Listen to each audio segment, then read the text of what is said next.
Hello. Today we are talking about microsuction clearance of the ears. Microsuction clearance of the ears is a commonly performed procedure in the ENT outpatient clinic. There are a number of reasons why we perform microsuction clearance of the ears. Most commonly, we want to remove wax from the tympanic membrane. This can allow visualization of the tympanic membrane and allow you to make a diagnosis. Equally, wax filling the ear canal can cause an uncomfortable blocked feeling within the ear or an itchiness. Removing the wax will alleviate this feeling. When wax is impacted onto the tympanic membrane, this can cause the hearing to decrease, and removing the wax will alleviate that.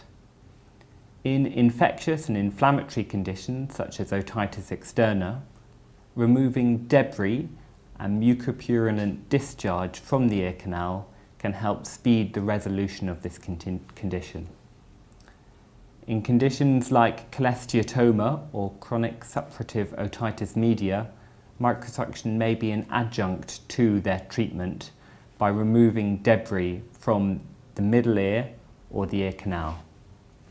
Lastly, in patients who have undergone open cavity mastoid operations, they may have a very large open external ear, and this has a tendency to collect wax and debris which can be cleared using microsuction.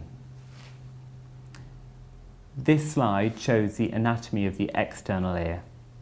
Beyond the pinna lies the ear canal, and this is the area in which the wax and debris accumulates. Beyond this is the eardrum, and the aim of the microsuction is to remove the debris and wax from the ear canal such that the tympanic membrane can be seen clearly. A variety of equipment is required in order to perform microsuction. Traditionally, the procedure is performed using a couch to allow the patient to lie flat and still during the procedure. A suction unit will be required, and suction ends, usually a Zollner sucker, will be used. Zollner suckers come with attachments known as fine ends, which allow for more precise removing of wax from various parts of the tympanic membrane. A speculum is used to hold the very external cartilaginous part of the ear open and allow easy access to the ear canal.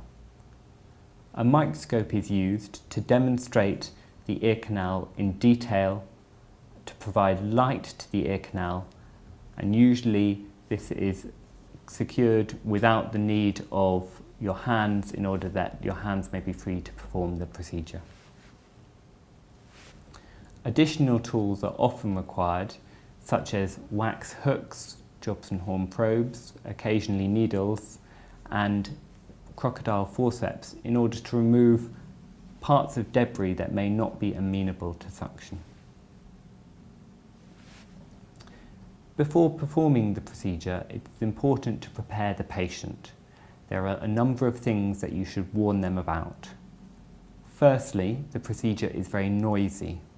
The suction can be heard clearly throughout the room, and when this is placed in the patient's ear canal, the effect is magnified and patients find the procedure quite noisy. It is important that the patient doesn't move, because movement with a suction catheter within the ear canal can cause bleeding or damage to the tympanic membrane.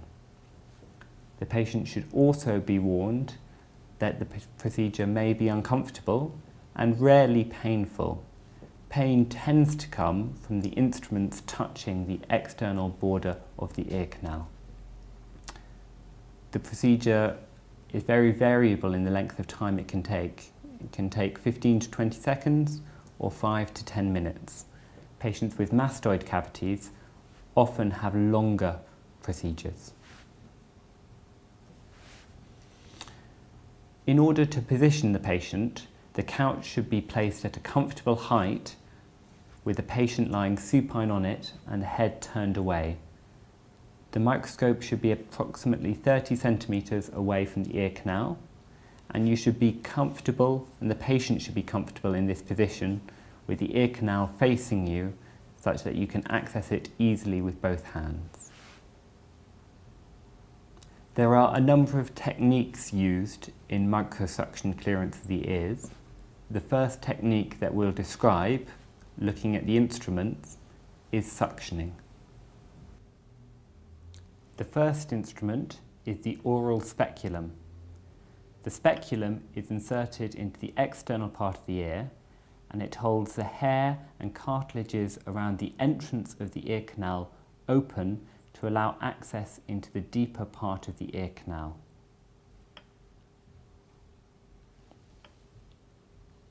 The next piece of equipment is the suction end, the Zollner suction end.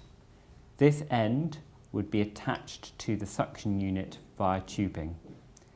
This particular Zollner suction end has a fenestration whereby the finger can be placed over or removed from the fenestration to change the power of the suction. The Zollner end passes through the oral speculum and picks up wax from the external part of the ear canal, moves it into the central part of the ear canal, and then removes it. This comes with a stylus which can be used to unblock the Zollner suction end should it become blocked.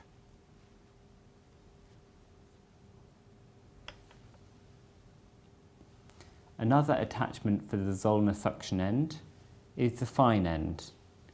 This is just a smaller piece of tubing that inserts into the Zollner suction to provide a quieter, finer and more accurate way of removing wax and debris.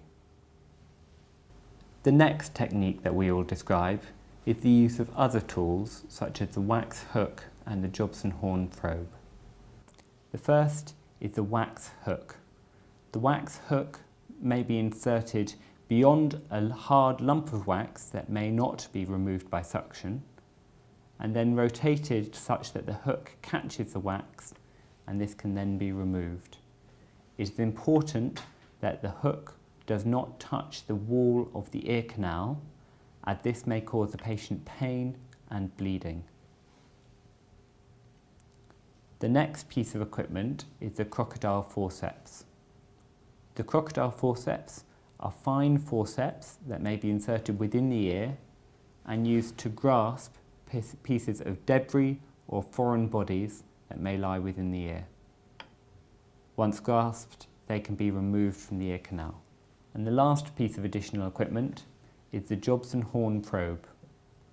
This may be used to sweep around the side of the ear canal without touching the wall in order to clear debris that may be lying loose within the ear canal.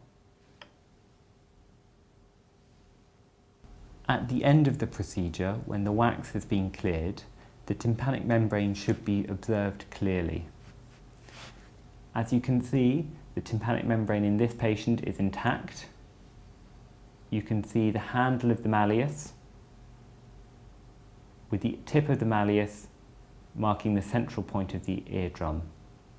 The light reflex can be seen in the antero-inferior quadrant of the eardrum. The lower part of the eardrum is known as the pars tensor, and the superior part of the eardrum, the pars flaccida. The pars flaccida leads into the attic area of the ear, where cholesteatomas are most commonly, but not always, seen. Sometimes, in the postero-superior part of the pars tensor, you can see the impression of the incus coming down from the attic and the stapes heading onto the oval window.